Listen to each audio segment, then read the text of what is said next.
ශ්‍රී ලංකාවේ ප්‍රථම වරට SLT 4G වෙතින් දැන් Pure TV නරඹන්න.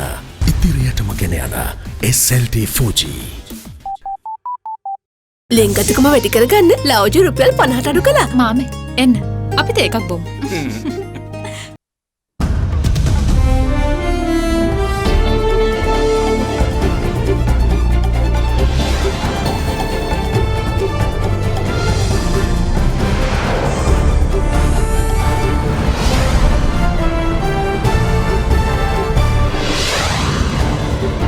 Tonight, rising tally, blood bank running low, and people urged to work from home as 7 more confirmed with coronavirus COVID-19.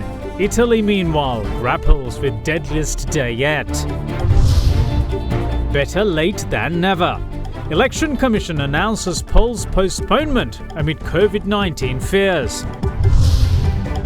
Urgent moves. Central Bank announces emergency anti-financial panic measures. Closed shop. SEC announces closure of stock exchange on government-declared public holidays. All that and much more coming up on First at 9. This Thursday, the 19th of March, 2020. SMS කර රුපියල් මිලියන 3ක මුල්තැන්ගේ උපකරණ දිනාගෙන අවුරුද්දෙම කුස්සිය time save කරගන්න. From AdaDerana, this is AdaDerana First at 9. Live from Studio 24 in Colombo. Good evening and welcome to First at 9. I'm Dhamke Kanayaka. Now, the pendulum of the global COVID-19 pandemic today swung towards Europe, with Italy claiming the grim record of posting the highest number of overnight deaths since the outbreak began. As the country mourned the death of 475 people overnight, China, where it all began, rejoiced. The Asian superpower recorded 0 cases of domestic transmission of COVID-19 for the first time. The epicenter of the virus has well and truly moved from China to Europe, with the continent recording well over 4,000 deaths. Number of infections there have rapidly caught up to numbers posted by China, but they look to be getting worse. The impact of the coronavirus reached epic proportions in Italy overnight as the country recorded a staggering 475 deaths across 24 hours. The tally is the highest overnight death toll since the virus outbreak began, even surpassing numbers recorded in China.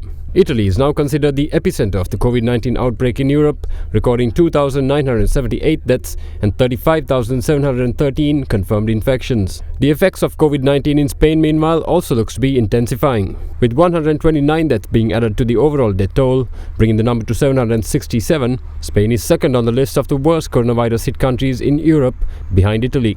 Elsewhere in Europe, Portugal, which shares a border with Spain, has declared a state of emergency in the country as a measure taken to curb the spread of the virus, with the country's number of confirmed COVID-19 infections spiking by 194 overnight. Although the total number of cases in Portugal stands at 642, there have been only 2 deaths so far. Italy's neighbour France, meanwhile, saw a hike in its COVID-19 death toll to 264 after 89 more fatalities were confirmed. The French capital Paris is still on lockdown, and the number of confirmed infections in the country has risen to 9,134. The impact of COVID-19 seems to be on the up in the United States as well, with the number of deaths rising to 155. The country's confirmed infections are now also just shy of 9,500. In the meantime, US Congressman Mario Diaz-Balart was diagnosed with coronavirus, and he has stated that he has been self-quarantining in Washington since last Friday. Since COVID-19 has affected the world's largest economy, US President Donald Trump signed into law a relief package passed by the House last week and approved by the Senate earlier yesterday.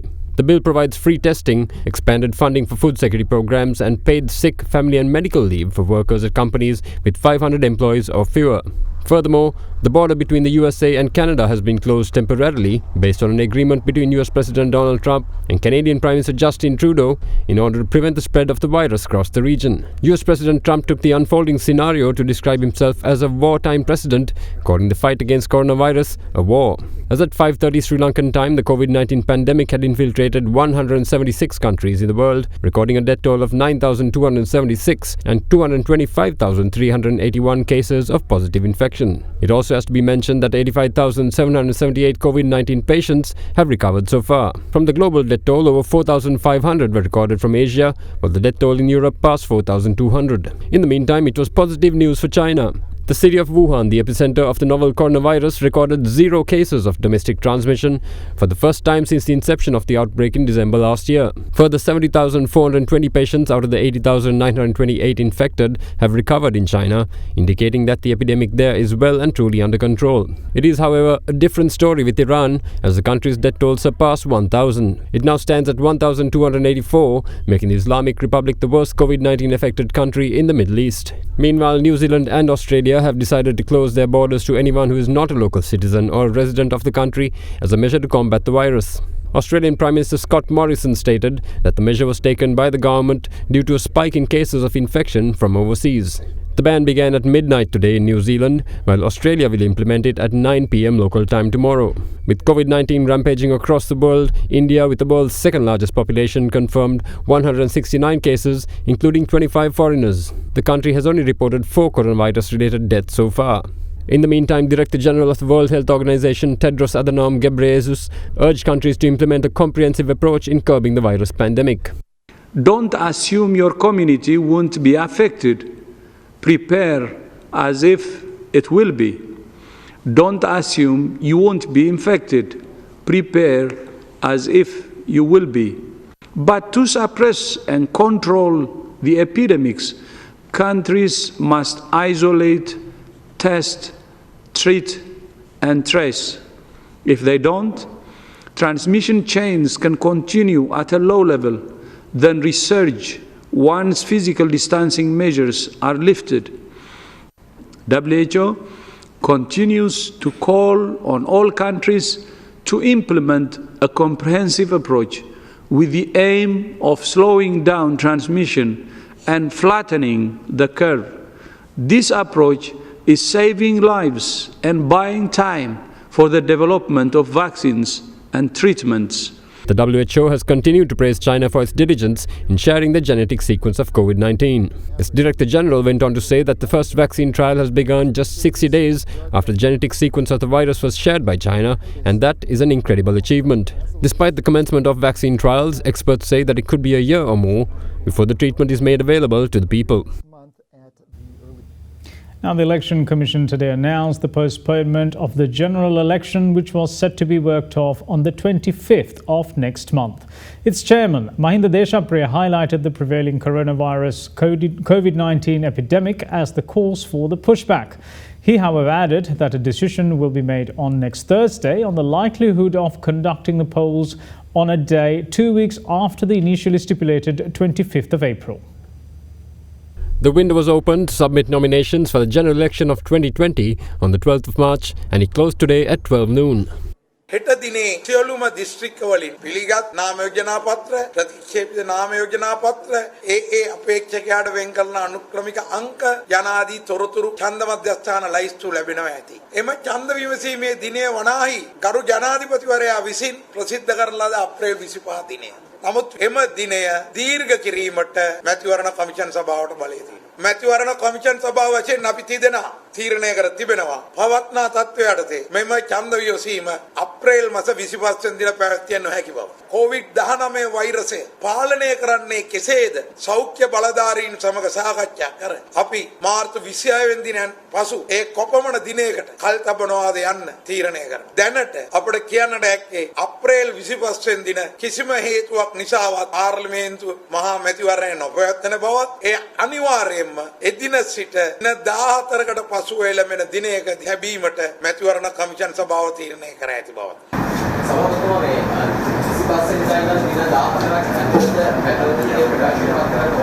විසිපහෙනුත් 14ක් ඔබට යනකන් තියන්න බෑ. මොකද අපි තපල් චන්ද නාම ලේඛනයේ 23 වෙනිදා සාතික කරන්න ඕනේ. තාම තපල් චන්ද ඇප්ලිකේෂන් තපල් කන්තෝරු වල. දැන් රජයේ නිලධාරීන් හෙට ඉඳලා 27 වෙනිදා වෙනකන් එන්නේ නැත්තම් රජයේ නිලධාරීන් තපල් චන්ද ආයුධම්පත් එවන්නේ නෑනේ. එතකොට අපිට ආපහු වැඩ පටන් ගන්න වෙන්නේ 28 වෙනිදා ඉඳලා. ඊට පස්සේ අවුරුදු නිවාඩුවත් එනවනේ. මේක තීරණය කරන්නේ වෙන කෙනෙක් නෙවෙයි. COVID-19 සහ COVID-19 ට එරෙහි කාර්ය සාධන බලකාය.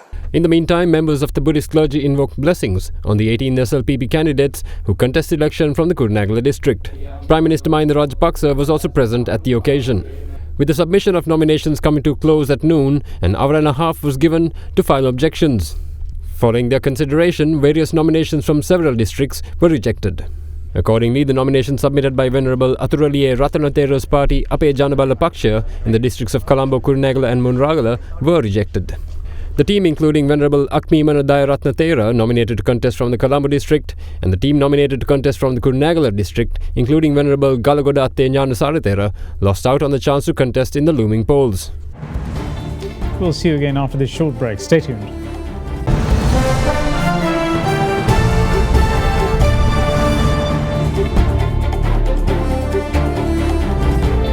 Welcome back. You're watching First at 9. Now, Sri Lanka has a total of 59 confirmed coronavirus patients undergoing treatment at the National Institute of Infectious Diseases, following 7 new cases reported just today. Meanwhile, the government announced a 6-day work-from-home period for the public and private sectors beginning from tomorrow, with essential services exempted. Following the identification of 7 new coronavirus cases in the country, the latest study stands at 59 today, with 2 foreign nationals being among them. Among the new cases are the wife and daughter of a gem businessman who was detected earlier after attempting to evade government quarantine processes. All confirmed patients are currently receiving treatment at the Infectious Diseases Hospital in Angoda, while 243 suspected patients are being treated at select hospitals island-wide. Official reports say that out of the confirmed cases, the majority are men, with 45.2% of the total patients aged between 41 to 50 years. දැන් අද තව 4 දිනක් COVID-19 රෝගීන් හැටියට වාර්තා වෙලා තියෙනවා. මේ පුද්ගලයන් 2 දෙනෙක් ඇත්ත වශයෙන්ම අර කලින් මැණික් ව්‍යාපාරිකයාගේ දියණිය සහ බිරිඳ, ඒ වගේම නිරෝධායන කඳුරුවල මධ්‍යස්ථානවල සිටින 2 දෙනෙක්, ඒ වගේම COVID-19 ලෙස හඳුනාගෙන තියෙන මේ 2 දෙනාම ඉතාලියේ සිට පැමිණි 2 දෙනෙක්. දැන් මොහොතකට ඉස්සර තව 3ක් එකතු වෙලා තියෙනවා COVID-19 රෝගීන්. කුඩා ළමයෙක්, ඒ වගේම උතුරු කොළඹ ශික්ෂණ රෝහලේ ඉන්න රෝගියෙක් වයස 64ක සහ IDH රෝහලේ ඉන්න වයස 23ක තරුණයෙක්. එතකොට ඒ ඇත් එක්ක එතකොට අද දිනේ 7ක් වෙනවා. එතකොට 59ක් වෙනවා. දැන් ඉන්න රෝගීන් සංඛ්‍යාව ගත්තාම ඒ රෝගීන් විදේශිකයන් 2 දෙනෙක් ඉන්නේ. ඒ වගේම විදේශවල ඉඳලා ශ්‍රී ලංකාවට පැමිණි අය 25ක් ඉන්නවා. ඒ විදේශවල ඉඳලා පැමිණි අයගෙන් ඉතාලියේ සිට පැමිණි 22ක් ඉන්නවා. එක්සත් රාජධානියේ සිට පැමිණි දෙන්නෙක් ඉන්නවා. ඉන්දියාවේ සිට පැමිණි එක්කෙනෙක් ඉන්නවා. නිරෝධායන හඳවුරු වල 20 දෙනෙක් ඉන්නවා. දැන් ටික ටික මේ රෝගීන් වැඩිවීමත් සමග දැන් අපි දන්නවා අංගොඩ උණ රෝහල IDH රෝහල එහි සිටින සංඛ්‍යාව දැන් වැඩි වෙලා තියෙනවා. එහි සැකකටයුතු රෝගීනුත් සිටිනවා. හෙට දිනේ ඉඳලා අපි මුල් ඒරියාව රෝහල, නැගෙනහිර කොළඹ රෝහල දැන් යුද හමුදාවෙත් සහාය ඇතුව සුළු වෙනස්කම් ඇති කරගෙන යනවා. ඒ අනුව සමස්ත රෝහල යොදවනවා මේ COVID-19 රෝගීන්ට ප්‍රතිකාර කිරීම සඳහා. ඒ වගේම අපි කොළඹ ජාතික අක්ෂිරෝහලේ සේවා හදිසි සේවාවලට සීමා කිරීමට සිද්ධ වෙනවා. ඒ වගේම දන්ත සේවාත් හදිසි සේවාවලට සීමා කිරීමට සිද්ධ වෙනවා. With cases mounting and more pressure being placed on the country's healthcare system, the National Blood Transfusion Centre has issued an urgent call for blood donations, as blood reserves at the blood bank are reportedly running low. However, with increasing fears restricting much of the public's movement in and around the city, the response to the calls is expected to be lower than usual. Meanwhile, Sri Lanka's Bandaranaike International Airport is, as of the early hours of this morning, closed to all incoming international airline passengers. The only flights permitted during the suspension will be aircraft departures originating from Colombo, stopovers, transit passengers, technical landings, emergency diversions, freight operations, humanitarian flights, and inbound ferry flights without passengers. However, 700 Sri Lankan pilgrims returned to the country this morning from India, while concerns have been raised following reports of the passengers being allowed to travel to their homes without having to follow the government's mandatory 14-day quarantine protocols. A further 871 more pilgrims still remain in India awaiting repatriation. The government has provided the national carrier Sri Lankan Airlines special clearance to fly them back, with flights scheduled to leave Delhi and Chennai daily at 18:30 hours and 9:35 hours from March 19th to the 25th. In addition, another 143 Sri Lankan nationals stranded in the UK returned to the country aboard a Sri Lankan Airlines flight and will also be quarantined for the 14-day period. ඒ අනුව ශ්‍රී ලංකාවට එසේ විදේශිකයන් 145 දෙනෙකු මේ වන විට පැමිණලා තිනවා කටුනායක ජාත්‍යන්තර ගුවන් තොටුපළ වෙත දක්වා. ඒ ආපු අයවලුන් සියලුම දෙනාම නිරෝධායනට ලක් කිරීමට කටයුතු කරනු ලබනවා. අද දිනේ හෙට දිනේ ඉන්දියාවේ සිට වන්දනාවේ ගොස් සිටින ශ්‍රී ලාංකිකයන් සිටිනවා නම් ශ්‍රී ලංකන් ගුවන් සේවයට අයත් ගුවන් යානා මගින් ශ්‍රී ලංකාවට රැගෙන එනවා. ඒ එන ඕනම එක්කෙනෙක් ඒ කියන්නේ ඊ රාත්‍රියෙන් පස්සේ ලංකාවට ගොඩ බසින ඕනම එක්කෙනෙක් නිරෝධායන ලක්විය යුතුව තිබෙනවා. ඒ වගේම තමයි දැන් ඊයේ දවසට විතරක් 1500කට අධික සංඛ්‍යාවක් ලංකාවට පැමිණලා තිබෙනවා. විවිධ මම හිතන්නේ ගුවන් යානා 16කින් පමණ ලංකාවට පැමිණලා තියෙනවා. ඒ ආපු අයවලුන් ඔක්කොම සැබෑදිව විස්තර අපි සතුව තිබෙනවා. අද උදෑසන වෙන විට අපි රජයේ විසින් විවිධ ආකාරයෙන් මොවුන් සම්බන්ධ කරගෙන ඔවුන්ට අපි දැනුම් දීලා තියෙනවා පුළුවන් තරම් නිවෙස් වලට වී නිරෝධායන ආකාරයට ලක් වෙන්නට කියලා. ඒකම තමයි ඊ අර සවස් භාගයේදී අපි දැක්ක යම් කිසි කලබෑගෑනියක් වගේ දියාවෙන් ආපු කට්ටියට යන්න දුන්නයි කියලා. අපි ඊයේ පැහැදිලිව කිව්වේ ගුවන් යානයක් යවලා අපේ ශ්‍රී ලාංකිකයන් වන්දනාවේ ඉන්න අයවලුන් ගෙන්නා ගැනීමට කටයුතු කරනු ලබනවා කියලා. ඒ අයවලුන් ලංකාවට පැමිණියාම අනිවාර්යයෙන්ම නිරෝධයෙන් ලක් කරනවා කියලා. The government has also declared a 6-day period where the public are urged to work from home beginning from tomorrow. The move is applicable to both the public and private sectors. However, this period will not apply to essential services. President Gotabaya Rajapaksa today ordered the release of 64 billion rupees, which will be used for the purchase of essential drugs, fertilizer, and to finance the country's efforts to stem the spread of the coronavirus. The government has also reimposed curfew in the at-risk Puttalam district and the Kochikade police division from this afternoon. DIG Ajit Rona at the daily government media briefing held today expressed concern, revealing that although residents in the area were staying off the streets, they however continue to engage in social interactions with their neighbours, with reports of parties being held to alleviate the curfew hours. ඊයේ අපි ක්‍රියාත්මක කළ ඇඳිරි නීතිය පුත්තලම දිස්ත්‍රික්කයේ police වසම් 18කට ඒ වගේම Kochchikade police වසමට අද දිනේ සවස් 2ට ආරම්භ වුණා. එය නැවත දැනුම් දෙනතුරු ක්‍රියාත්මක කරනු ලබනවා. විශේෂ මහජන අවශ්‍යතා සඳහා සමහර වෙලාවට ඒ සෞඛ්‍ය බලධාරීන්ගේ නිර්දේශ මත අපි ඒ සම්බන්ධයෙන් කටයුතු කරනවා. නමුත් දැනට අඛණ්ඩව නැවත දැනුම් දෙනතුරු එය ක්‍රියාත්මක කරනවා. දැන් විශේෂයෙන්ම ඊයේ මේ ඇඳිරි නීතිය ක්‍රියාත්මක වෙන අවස්ථාවේ අපිට ඒ ස්ථානවල ස්ථානාධිපතිවරුන් ඒ ප්‍රදේශ පොලිස් ස්ථානාධිපතිවරුන් වාර්තා කළා මහජනතාව පාරට එන්නේ නැහැ. නමුත් දැන් පාරට එන්නේ නැති වුණාට ඔවුන් නිවෙස් කීපයක කට්ටිය එකට එකතු වෙලා සාද පවත්වනවා. ඒ වගේ විවිධ අවස්ථාවලට සහභාගී වෙනවා. දැන් මේ අර ඡන්දෙට දාන ඇඳිරි නීතිය වගේ ඇඳිරි නීතියක් නෙමෙයි. මෙතන සෞඛ්‍ය බලධාරීන් ඉන්නවා. පාරට එන්නේ නැති වුණාට ගෙවල් කීපයක කට්ටිය එකතු වෙලා ආයිත් පාටි දාන්න ගියොත් ආයිත් සාද පවත්වන්න ගියොත් මේ දාන ඇඳිරි නීතියේ තියෙන පර්පස් එක මේකේ තියෙන මේ අපේ අරමුණ සාර්ථක වෙන්නේ නැහැ. ඒ නිසා ඒ ප්‍රදේශවල ජනතාවගෙන් අපි ඉල්ලා සිටිනවා ඒ පවුලේ අය ඒ නිවසේ අය පමණක් ඉන්න අනිත් අය පිට අය අර ඡන්දේ දවසට දාන ඇඳිරි නීතිය වගේ බිස්කට් අරගෙන තව දේවල් අරගෙන අනිත් ගෙවල් වලට ගිහිල්ලා ගැදරින්ග්ස් පවත්වන්න එපා. එහෙමනම් මේ ඇඳිරි නීතිය දාන එකෙන් තේරුමක් නැහැ. අනිත් එක දැන් සමහර අවස්ථාවල අපි දැක්කා ඇඳිරි නීතිය අවසන් වුණාට පස්සේ සමහර ප්‍රදේශ පාළුවටම තිබුණා. දැන් උදේ 8ට විතර ඊට පස්සේ බොහොම අය අර වෙනදා විදිහටම රංචුවක් කණ්ඩායමක් හැටියට ආයි එකතු වෙන්න පටන් ගත්තා. එතකොට මම හිතන්නේ මම දන්න තරමින් මේ COVID-19 කියන වෛරස් එක වෙලාව දන්නේ නැහැ. දැන් ලංකාව කියන රටේ පුත්තලම ප්‍රදේශයේ 8යි 2යි අතර දැන් ඉවත් කරලා තියෙන. ඒ නිසා මනුෂ්‍ය ශරීරයට අපි මේ වෙලාවේ ඇතුල් වෙන්න හොඳ නැහැ. ඒගොල්ලෝ දැන් එළියට ආපු වෙලාව අපි ආයි දෙකෙන් පස්සේ ඇතුල් වෙන්න ඕනි කියලා එහෙම එකක් නැහැ. ඉතින් කරුණාකරලා මේ පණිවිඩේ මං හිතනවා මාධ්‍යෙන් මේ ප්‍රදේශවල ජනතාවට ලබා දෙනවා කියලා. මේ ඇඳිරි නීතිය කියන එකේ පරමාර්ථය අර කලබල ඇති වුණාම ඉලෙක්ෂන් ඇති වුණාම දාන ඇඳිරි නීතිය නෙමෙයි. මේකේ බලාපොරොත්තු වෙන්නේ ඒ අය හුදෙකලාව සිටී කියන කාරණේ. Meanwhile, the World Health Organization says that it is considering airborne precautions for medical staff after a new study showed that the coronavirus can survive in the air in certain settings. With the virus spreading via sneezing and coughing, as well as germs left on inanimate objects and surfaces, the latest studies have shown that the virus can remain suspended in the air for up to 3 hours, depending on factors such as humidity and temperature. Accordingly, medical staff have been recommended to wear N95 protective masks when handling infected patients, which are capable of filtering out about 95% of all liquid or airborne particles. Studies have also shown that on copper and steel surfaces, the virus can remain for about 2 hours, but can stay for longer periods up to 3 days on other surfaces such as cardboard or plastic. With the Election Commission announcing the postponement of the general election, political parties today handed in their national lists with some surprising omissions. Chairman of the Sri Lanka Podujana Peramuna, Professor G.L. Piris, and its Secretary Attorney at Law Sagarakari Vasam today handed in the party's national list comprising 29 names to the Election Commission. The national list of the Sri Lanka Pudujana Peramuna includes President's Counsel Ali Sabri, Chairman of the organisation Yuthukama Gevendu Kumaratunga, Senior Deputy Chairman of the Sri Lanka Freedom Party Professor Rohana Lakshman Piyadasa, son of Minister Dinesh Gunawardena Yadamini Gunawardena, former Central Bank Governor Ajit Niwad Cabral, former cricket captain Tilakaratne Dilshan, and Professor Charita Herath.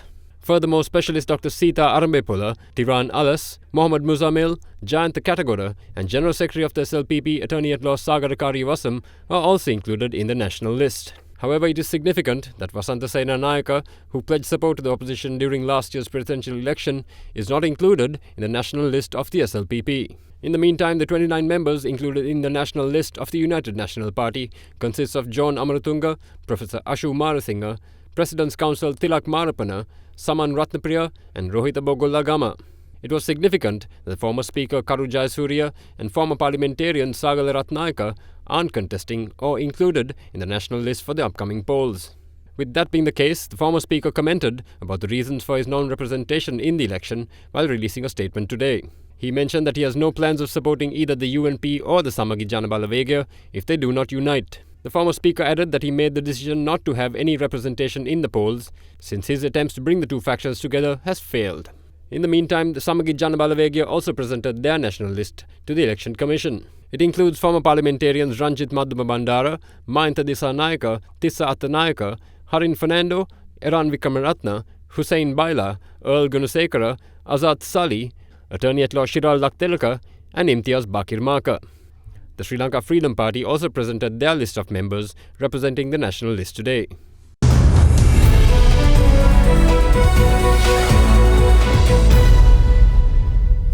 Now, the central bank today announced several measures to ease the pressure on the exchange rate and prevent financial market panic due to the COVID-19 pandemic.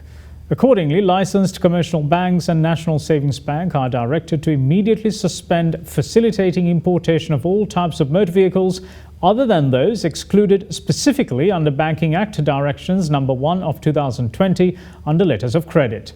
The suspension of facilitating importation of non-essential goods specified in Banking Act Directions No. 1 of 2020 under letters of credit, documents against acceptance and advance payment is also inclined. The measures also include the suspension of the purchase of Sri Lanka international sovereign bonds by licensed banks in Sri Lanka. In addition, the authorized dealers of foreign exchange are allowed to issue foreign currency notes as travel allowance only up to a maximum of $5,000 or its equivalent in other foreign currency. The central bank says that it will continue to monitor market developments and take further measures as required while ensuring adequate liquidity in the market amidst the COVID-19 outbreak.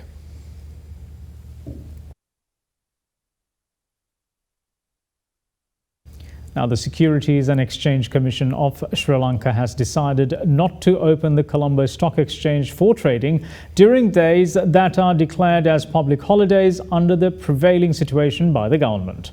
The decision was made following a meeting between the SEC and the Board of Directors of CSC, as well as the President of the Colombo Stockbrokers Association this morning. During the talks, views were obtained with regard to the functioning of the stock market in the light of government's decision to declare public holidays in order to curb the spread of the COVID-19 pandemic. After the meeting, the Securities and Exchange Commission determined that the stock market will not be able to function in a fair, orderly and equitable manner under the prevailing conditions.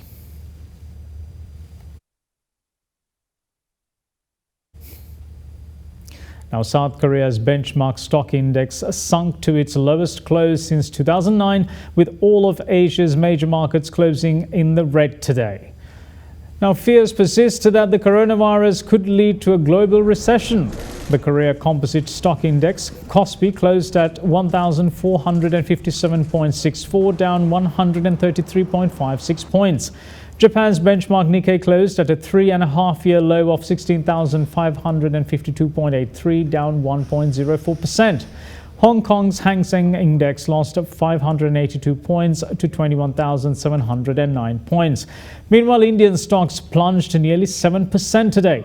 The NSE Nifty 50 index slipped below the 8,000 level to hit a near 4-year low.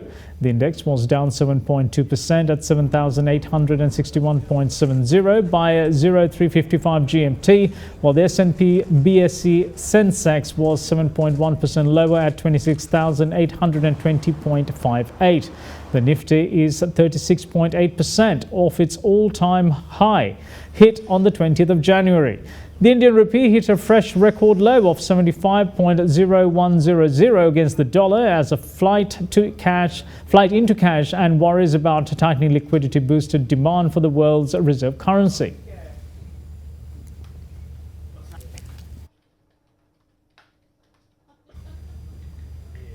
Now, US stocks plunged yesterday, triggering a market circuit breaker for the 4th time this month. The tumble in the S&P 500 index triggered a circuit breaker yesterday afternoon for 15 minutes. At the end of the day, the Dow Jones Industrial Average sank 1,338.46 points to 19,898.92. The S&P 500 sank 131.09 points to end at 2,398.10. The Nasdaq Composite Index dipped 344.94 points to 6,986.84. The slide came despite Washington's massive stimulus plan to counter the virus impact. The White House is seeking a stimulus package worth as much as $1.2 trillion in spending, including direct payments to Americans to cushion the U.S. economy from the COVID-19 fallout. According to Bloomberg, U.S. Treasury Secretary Steven Mnuchin pitched $250 billion in checks to be sent by the end of April, with a second set of checks totaling $500 billion to follow 4 weeks later if there is still a national emergency. The development came after the Trump administration expressed its intent to offer cash payments to working Americans as part of an economic stimulus package in response to the COVID-19 outbreak on Tuesday.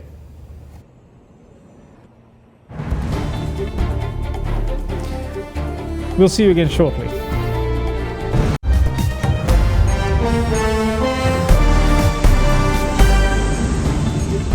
Welcome back. You're watching First at 9. Now, China has announced countermeasures against restrictive measures on Chinese media agencies in the United States.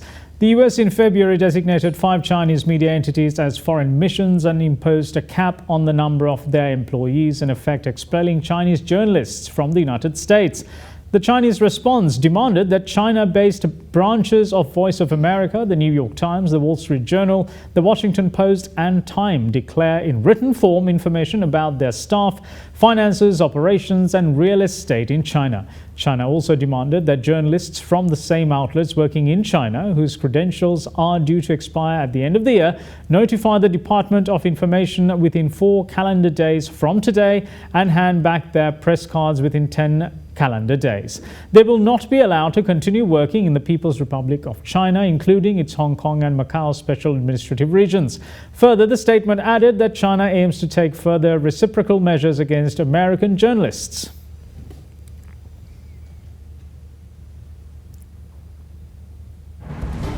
And that's it from all of us here at First at 9. Thanks for watching. Bye-bye.